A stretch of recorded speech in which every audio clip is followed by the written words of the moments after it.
Atheism is parasitic. It can't survive, let alone thrive, without stealing nutrients from other worldviews.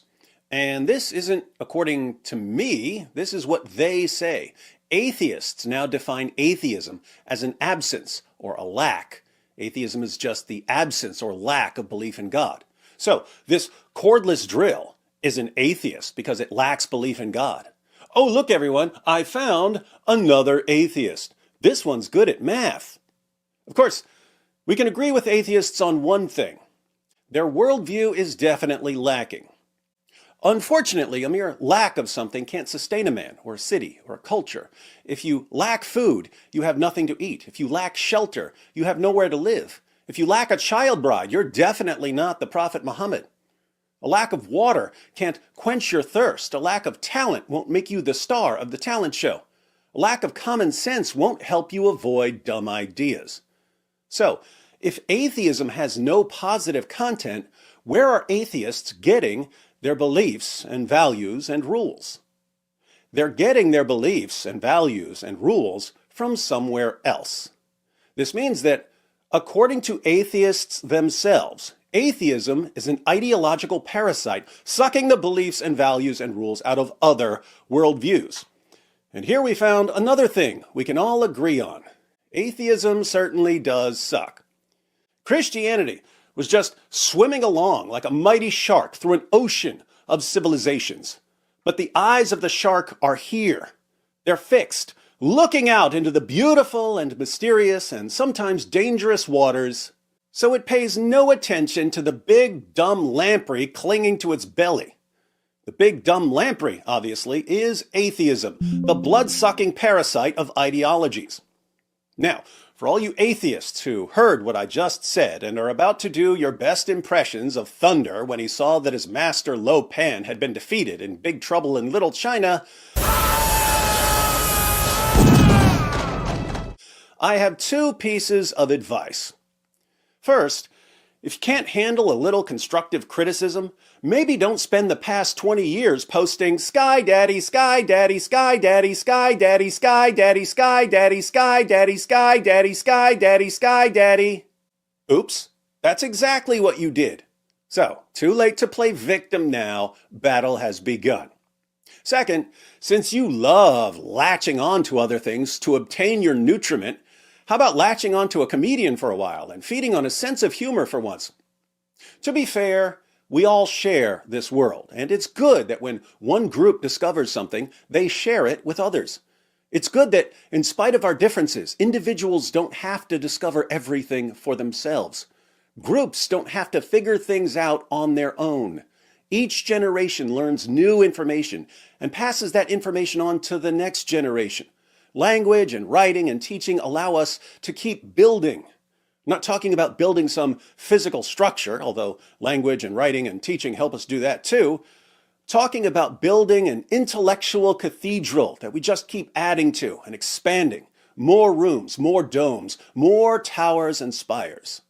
This is one of the best features of human beings. So why would I object to atheists stealing from other worldviews? Well, the problem with the devotees of parasitic atheism is that they don't simply take what they want from other worldviews and then go about their lives. They do something much worse than that.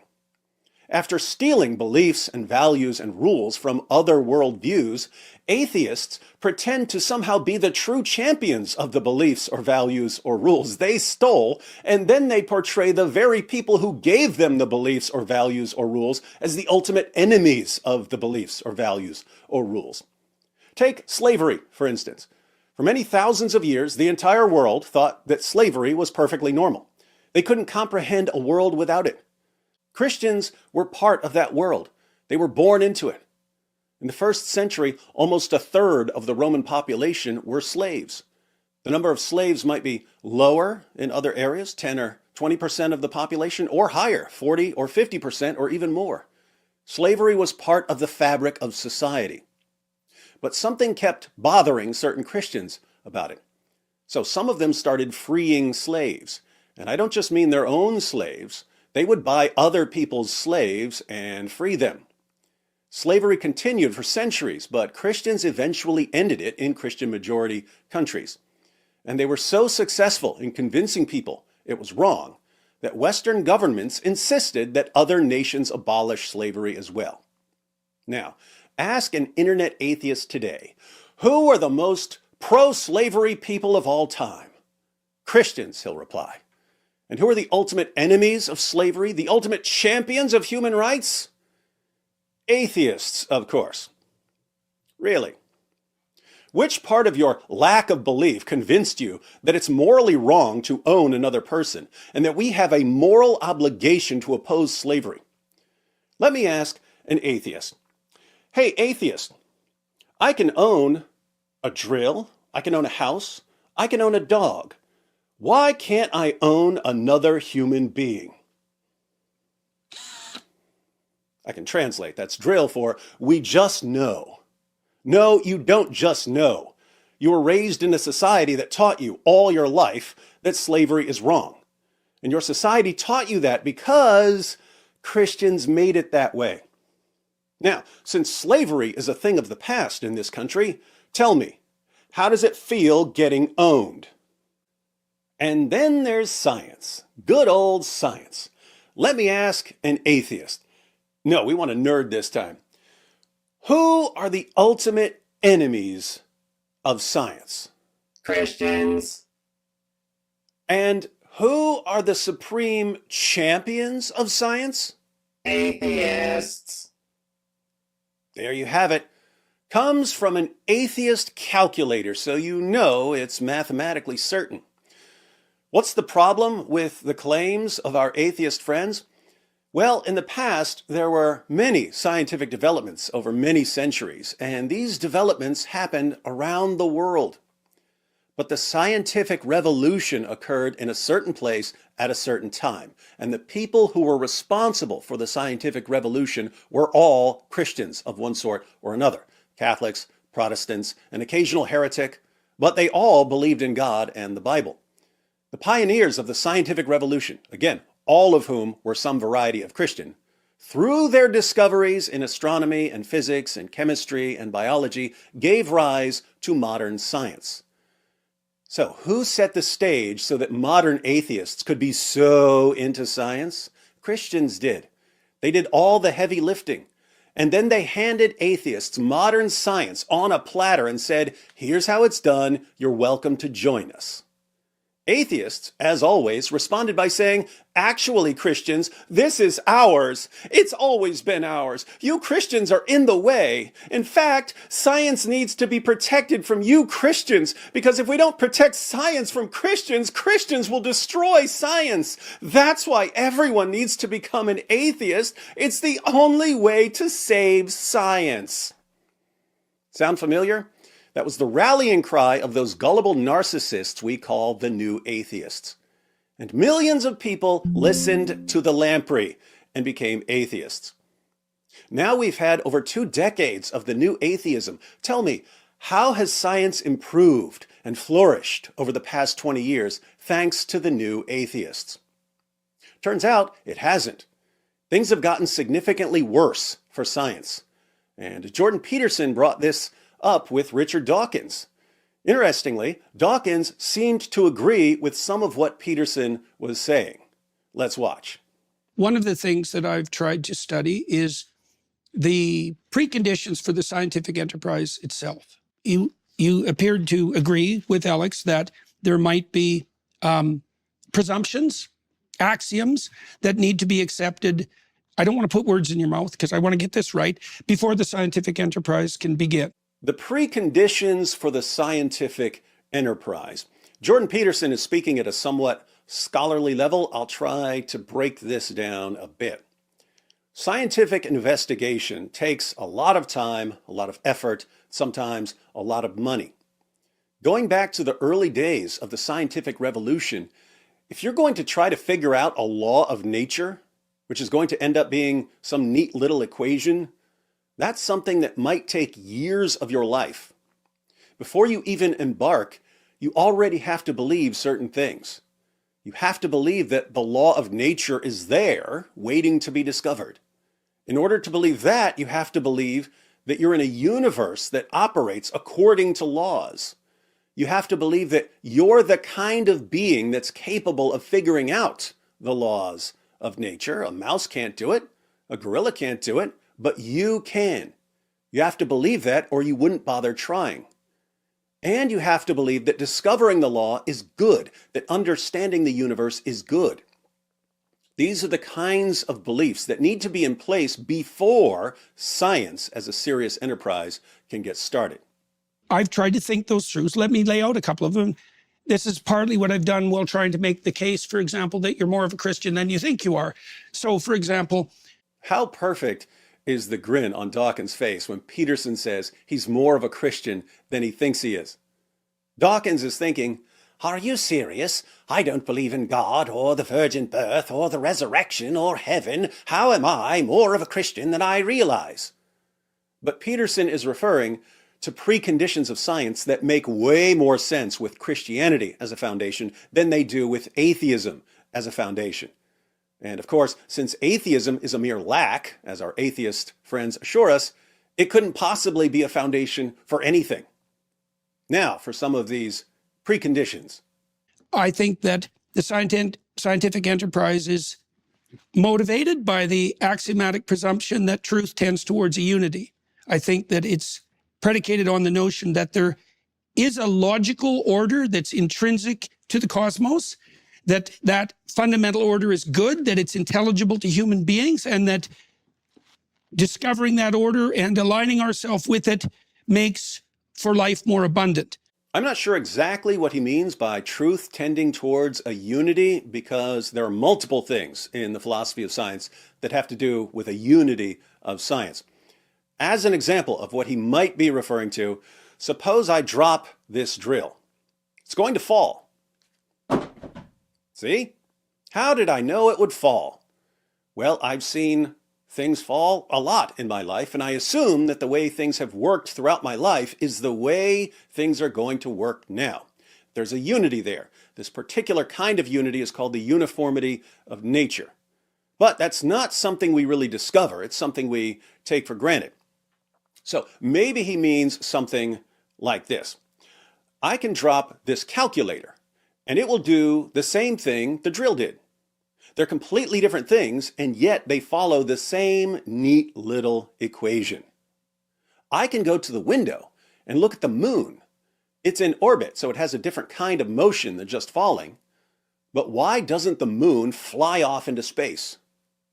Oddly enough, the exact same law that causes the drill and the calculator to fall keeps the moon from flying off into space.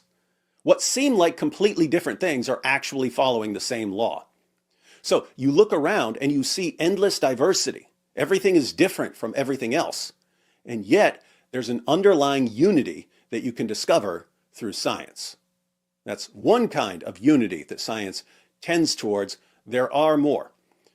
The other preconditions of science that Peterson mentioned were that there's a logical order intrinsic to the cosmos, that this order is good, that it's intelligible to human beings. Intelligible means that it's capable of being understood by a rational agent, and that discovering this order and aligning ourselves with it makes for life more abundant.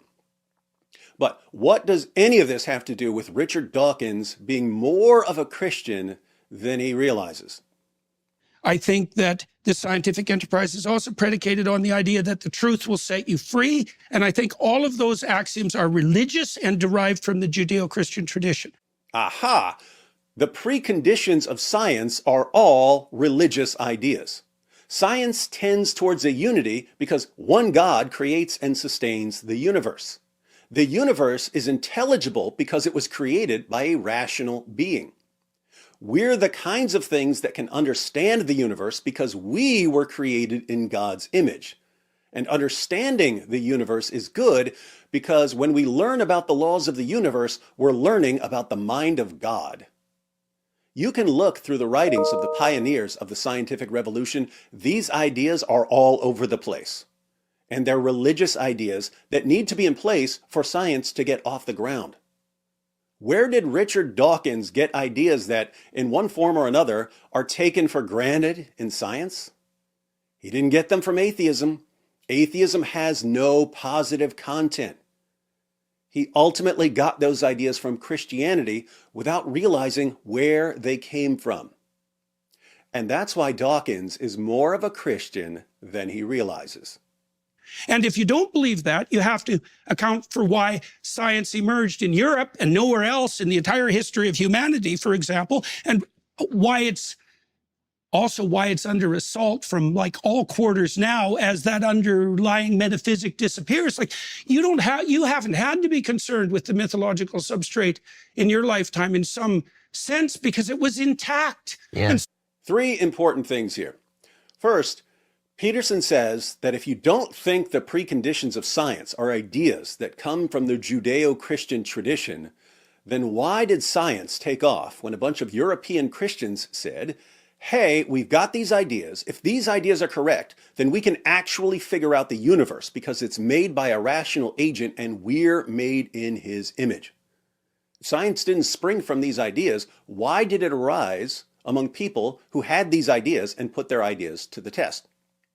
Second, Peterson points out that as the religious ideas are being attacked, science is being attacked too.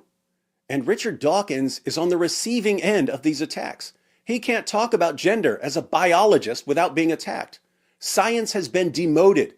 It's now only useful when it serves the latest whims of whatever group is screaming the loudest. In fact, look at what just happened.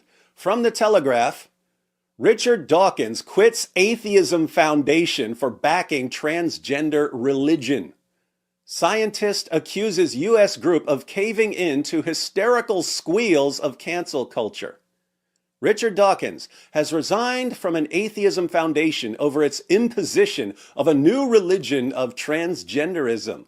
Professor Dawkins, the evolutionary biologist and atheist, stepped down from the board of the Freedom from Religion Foundation, FFRF, on Saturday after it censored an article supporting the belief that gender is biological.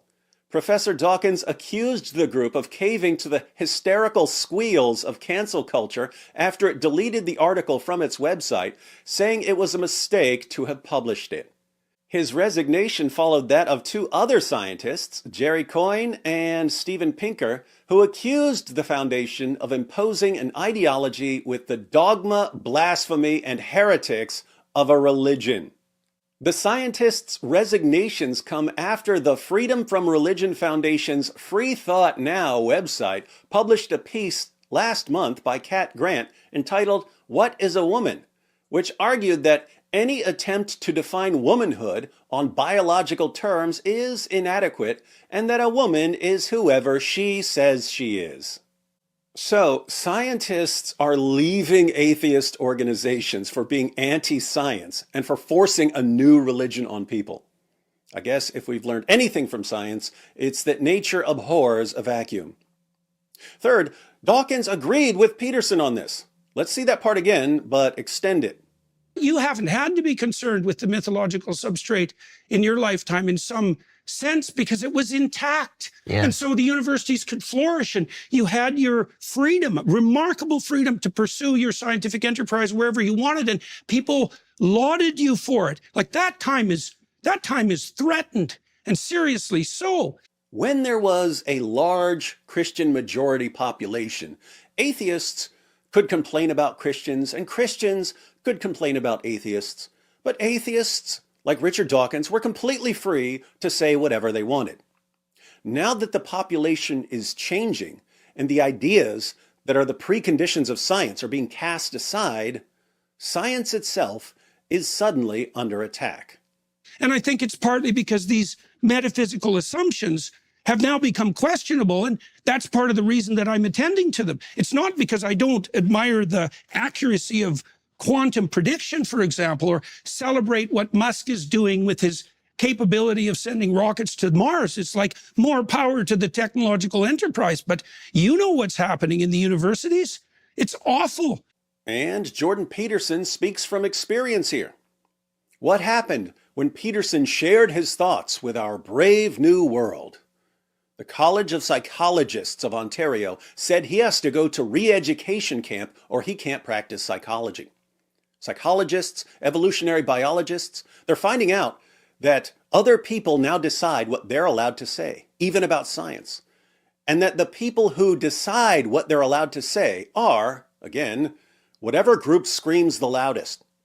So, are we getting closer to the scientific utopia that the new atheists were looking forward to? Or is science, stripped of its foundations, being forced to bow to the whims of the mob? And that's not a scientific problem. It's okay. I agree okay, about that. Okay. I think it's an interesting question why science emerged in Europe. I mean, and I'm not enough of a historian to know. It is even possible that Christianity did have something to do with that, and I wouldn't categorically deny that. Acknowledging that you don't know and haven't studied enough to comment is a good step forward. We can only hope that some of Dawkins' followers will learn something from this glimpse of intellectual humility. Will they? Of course not. The Dawkins drones never learn anything. But that doesn't in any way increase my trust in the validity of Christian propositions like the resurrection, the virgin birth, the miracles, and Jesus is the Son of God. Perfectly fair point. You can recognize various accomplishments of Christians and even believe that some Christian ideas may have had a positive impact without believing in Christianity as a whole or in particular Christian doctrines like the virgin birth or the resurrection. Christianity may have had some kind of historical facilitating effect that led to the Renaissance, that led to the scientific revolution. And that would be a very interesting historical analysis, but it doesn't bear upon the truth of the propositions of the Christian religion. It doesn't bear upon the truth of the propositions of the Christian religion. Well, some of the propositions of the Christian religion, as Jordan Peterson pointed out, are religious ideas that are the preconditions of science. So some ideas of Christianity have massive scientific confirmation. You can say, well, the fact that Christianity got these ideas right doesn't mean that they got other things right, and that's true. But the ideas that Christianity got right were derived from Christian theology, so I wouldn't say that getting these big ideas right has no bearing on whether Christianity got other ideas right. I would say, yes, getting certain ideas right doesn't mean you got other things right. But if Christianity got these big ideas right, you might want to take a closer look at some of these other ideas because they're all connected in Christianity. I would also say that since the preconditions of science are religious ideas, and these ideas make absolutely no sense on a foundation of atheism, which again can't be a foundation for anything, maybe now would be a good time for atheists to stop pretending that they're the champions of science and that Christians are enemies of science. Atheism didn't produce these ideas. Atheism is parasitic. It latched on to Christianity, became energized by feeding on some brilliant ideas of Christians, and then attacked Christianity. Unfortunately, as atheism was sucking the blood out of Christianity, it didn't manage to absorb a single drop of gratitude. Now, if you're an atheist and you're thinking, well, I've never acted like atheists are the heroes and guardians of science, and I'm quite thankful to Christians or other people who've helped improve the world, congratulations. I'm not talking about you. I don't know any official statistics here. Perhaps most atheists aren't like the atheists who are constantly bragging about being the saviors of science and reason. But I have to respond to the people I hear from, and sadly, the people I hear from tend to be the people who can't stop running their mouths, no matter how little they know about anything. So, let me say, not to atheists in general, but specifically to the perpetually hostile and narcissistic atheists who are still running their mouths about getting rid of Christianity to pave the way for science, even after seeing millions of people become atheists without benefiting science in any noticeable way whatsoever, you guys are looking all kinds of stupid right now. You made predictions about what would happen if large numbers of people became atheists. None of your predictions were right. You were wrong about everything. Your position has been massively disconfirmed by reality, which means that if you continue pretending that clearing Christianity out of the way and winning converts to atheism will somehow pave the way for a scientific utopia, we'll have to regard you as the champions, not of science, but of pseudoscience.